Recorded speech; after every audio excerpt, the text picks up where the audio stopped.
Welcome, my dear students. This is the second part of the last lesson. আমি আগদিনাখন গম পালোঁ যে ফ্ৰান্সে স্কুল যাবলৈ মন নকৰিছিলে, কিন্তু তেওঁ যেতিয়া স্কুলৰ ফালে গৈ আছিলে তেওঁ ভাবিলে যে নাই, আজি যাওঁ, স্কুলত কি হয় দেখা যাব। আৰু গৈ থাকোঁতে তেওঁ টাউন হলৰ আগেদি যাবলগীয়া হ'ল। টাউন হল মানে তোমালোকে যিখিনি তিনিচুকীয়াত থাকা তেওঁলোকে জানা যে আমাৰ ইয়াত গোলাপচন্দ্ৰ ৰবিচন্দ্ৰ নাট্য মন্দিৰ আছে বা দুৰ্গাবাৰী আছে, তেনেকুৱা এটা হল তাতো আছিলে। আৰু তাত কি হয়, তাত এখন বুলেটিন বৰ্ড আছিলে। Bulletin board means almost like notice board in your schools. So' তাত কি হয়, এই যুদ্ধৰ সময়ত যিবিলাক অতি ইম্পৰ্টেণ্ট ন'টিছ থাকে তাত দিয়া থাকে। আৰু তাত এটা ইম্পৰ্টেণ্ট ন'টিছ থাকে, তাত কোৱা হয় ড্ৰাফ্ট। তাত তোমালোকে ফাৰ্ষ্ট পেজতে পাবা DRAFT। Draft means the recruitment of new soldiers. Because যুদ্ধত আমি জানো ফ্ৰেংকো প্ৰুছিয়ান ৱাৰত বহুত যোদ্ধাৰ মৃত্যু হ'ল, আৰু তাৰ খালী ঠাই পূৰণ কৰিবৰ কাৰণে নতুন যোদ্ধাৰ প্ৰয়োজন হৈছে। আৰু যেতিয়া নতুন যোদ্ধাৰ প্ৰয়োজন হৈছে তাৰ কাৰণে যিখন এডভাৰটাইজমেণ্ট দিয়ে, that is called draft in this particular chapter. আৰু নতুনকৈ কিবা নিশ্চয় ন'টিছ আহিছিলে বুলেটিন বৰ্ডখনত, তাৰ আগত বহুত মানুহ ৰৈ আছিলে। আৰু বহুত মানুহৰ ভিতৰত এজন ব্লেকস্মিথ আছিলে, তেওঁৰ নাম হৈছিলে ৱাশ্বাৰ। তোমালোকে স্পেলিংটো চাই ল'বা ভালকৈ, WACHTER। ৱাশ্বাৰ নামৰ ব্লেকস্মিথজন আছিলে। আৰু তেওঁৰ লগত কোন আছিলে? His apprentice, APPRENTICE। এপ্ৰেণ্টিছ মানে লাৰ্ণাৰ। তেওঁৰ ওচৰত থাকি, ৱাশ্বাৰৰ ওচৰত থাকি যিজনে কাম শিকে তেওঁক কোৱা হয় এপ্ৰেণ্টিছ। চ' তেওঁলোক দুজনো এই বুলেটিন বৰ্ডখনৰ ফ্ৰণ্টত বহুত মানুহৰ লগত আছিলে। তেনেকুৱাতে দেখিলে তেওঁলোকে যে আমাৰ যিজন ফ্ৰান্স সৰু ল'ৰাজন, যিজন স্কুলৰ ল'ৰা, তেওঁ স্কুললৈ দৌৰা দৌৰিকৈ গৈ আছে, যিহেতু তেওঁৰ স্কুললৈ অলৰেডি লেট হৈছিলে। He was late for the school. আৰু তেনেকুৱাতে তেওঁ ৱাশ্বাৰে ফ্ৰান্সক মাতি পেলাই কৈছে, ফ্ৰান্স তুমি লাহে লাহে যোৱা, তুমি স্কুল গৈ পাবাগৈ।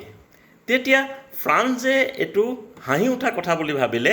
ফ্ৰান্সে ভাবিলে যে মোক জোকাবৰ কাৰণে তেনেকৈ কৈছে, যিহেতু মই অলৰেডি স্কুললৈ লেট হৈছোঁ, আৰু মোক আকৌ ৱাশ্বাৰে কৈছে যে আৰু অলপ লাহে লাহে যোৱা।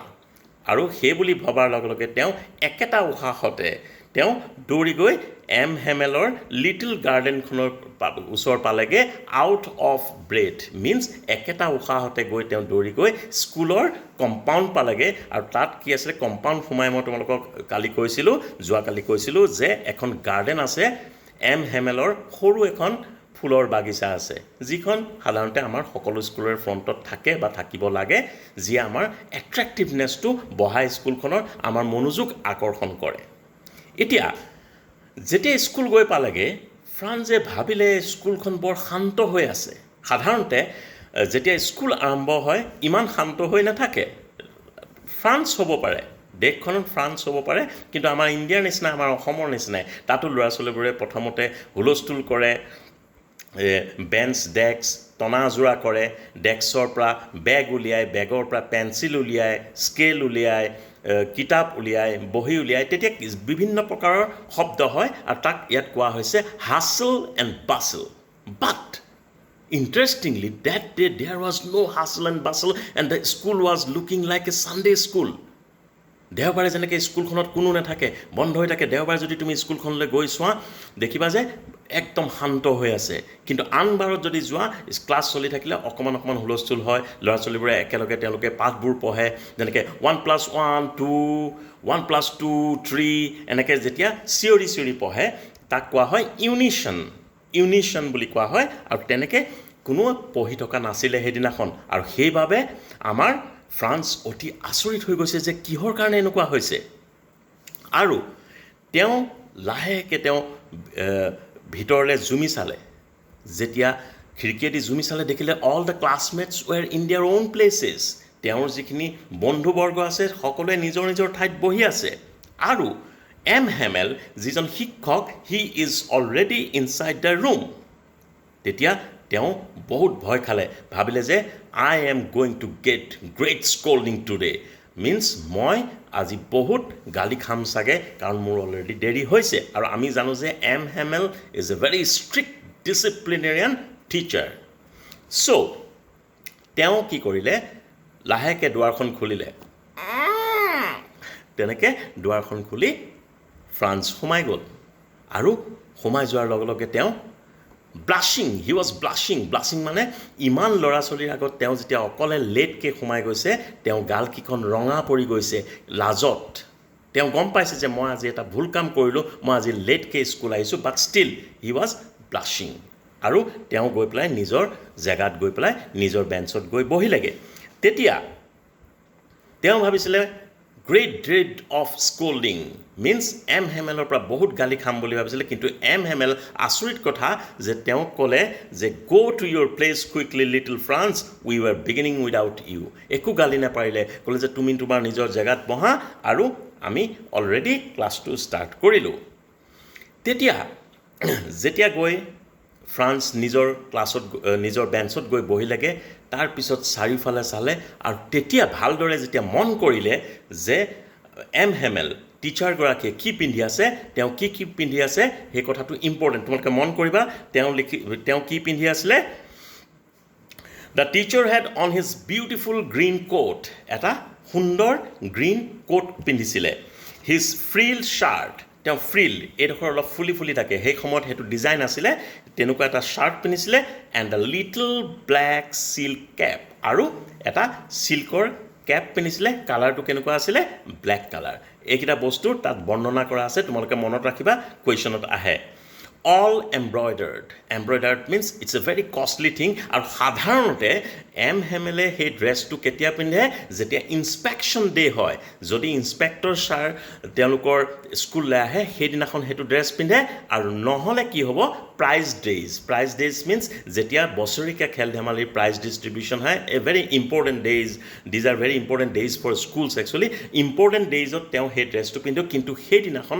আচৰিত কথা ফ্ৰান্সে মন কৰিলে যে এম হেমেলে সেই তেওঁৰ বিউটিফুল ড্ৰেছযোৰ পিন্ধি আহিছে তাৰ অলপ পাছত যেতিয়া ফ্ৰান্স ৰুমটোত কমফৰ্টেবল হ'ল তেওঁ পিছফালে ঘূৰি চাওঁতে দেখিলে যিকেইখন পিছফালৰ বেঞ্চ সদায়ে খালী থাকে সেই বেঞ্চকেইখনত কোন বহি আছে ছিনিয়ৰ চিটিজেন মানে যিসকল মানুহৰ পঢ়াৰ দিন উকলি গ'ল তেনেকুৱা কিছুমান মানুহ বহি আছে ইয়াত দিছে কোন বহি আছে old Hauser with his 3-cornered hat the former mayor যিজন ৰিটায়াৰ্ড হৈ গ'ল মেয়ৰ তেওঁ বহি আছে দ্য ফৰ্মাৰ পোষ্টমাষ্টাৰ বহি আছে এণ্ড ছেভাৰেল আদাৰ বিচাইডছ আৰু সকলোৰে কি কৰি আছে মুখবোৰ গহীন হৈ আছে আৰু হাউচাৰ বোলা যিজন মানুহৰ কথা কৈছে তেওঁ এখন প্ৰাইমাৰ মানে হৈছে প্ৰাইমেৰী স্কুলৰ ষ্টুডেণ্টৰ কিতাপ যেনেকৈ অ আ ক খ বা ইংলিছত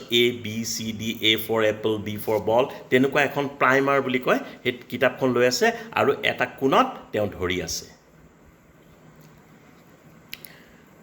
তেতিয়া ফ্ৰান্সে ভাবিছে এয়া কি হৈছে কিয় এই বৃদ্ধ মানুহসকল যিসকলে আমাৰ লগত পঢ়িব নালাগিছিলে তেওঁলোক আহি আজি বেক বেঞ্চকেইখন যিকেইখন সদায় খালী থাকে তাত কিয় বহি আছে why they were sitting there he was totally shocked by seeing that all the senior citizens are sitting there তেতিয়া এম হেমেলে চকীত বহিলে নিজৰ টিচাৰজনে আৰু তেওঁ ক'লে যে আজি তোমালোকক এটা কথা ক'বলৈ ওলাইছোঁ খুব দুখেৰে যে German has occupied Alsace and Lorraine আৰু এই যিখন এম হেমেলৰ স্কুলখন আছিলে এলছেইছ নামৰ ঠাইডোখৰত ডিষ্ট্ৰিক্টখনত আৰু এলছেইছ আৰু লৰেইন নামৰ দুখন ডিষ্ট্ৰিক্ট অলৰেডি জাৰ্মানীয়ে অকুপাই কৰিলে তাৰ ভিতৰত এলছেইছৰ এই কাহিনীটো য'ত এম হেমেলৰ স্কুল আছে যে অকুপাই কৰিলে আৰু বাৰ্লিনৰ পৰা এটা মেছেজ আহিলে বাৰ্লিন ক'ত আছে জাৰ্মানীৰ capital So, from Berlin, one message had come that from next day,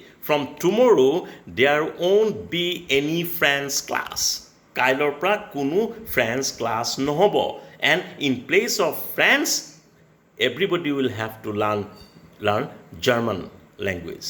And new teacher will be coming and I'll be going tomorrow. And it was almost like a thunderclap.